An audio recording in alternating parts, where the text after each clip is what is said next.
ای ساربان، نگاهت را بر نگردان، بگذار برود. او که دل من را برد، حالا جانم را هم با خودش میبرد. و تو شدی بدرقه‌گر بی دل عشقی که هنوز نفس میکشد.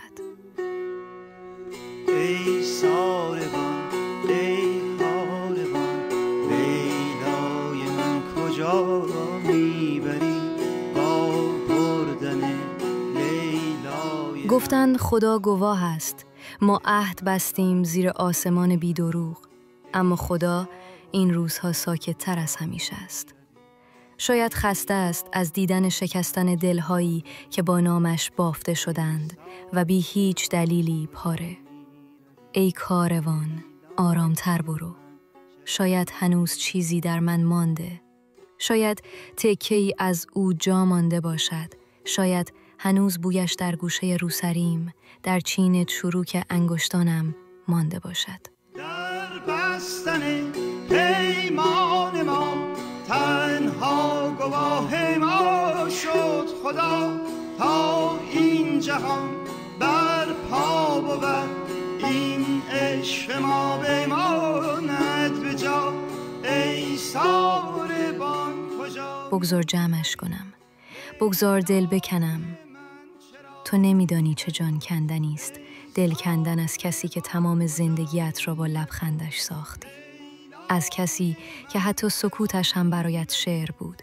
کسی که صدای قدمهایش را از میان هزار صدا می شناختی.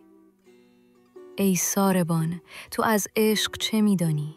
آیا هرگز شبها با بغض خوابیده ای؟ آیا بیدار شده ای با نام کسی که دیگر نیست اما همه جا هست؟ در لیوان چای، در موزیکی که پخش نمی شود، در لبخند کسی دیگر که از دور شبیه اوست.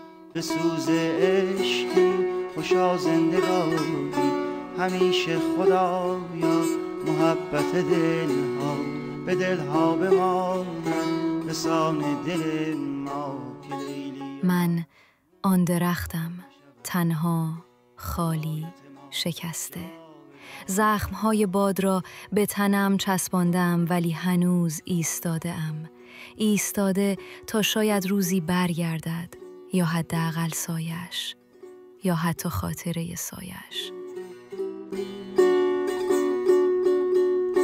تو اکنون ز عشقم گریزانی، غمم راز چشمم نمیخوانی، از این غم چه حالم نمیدانی.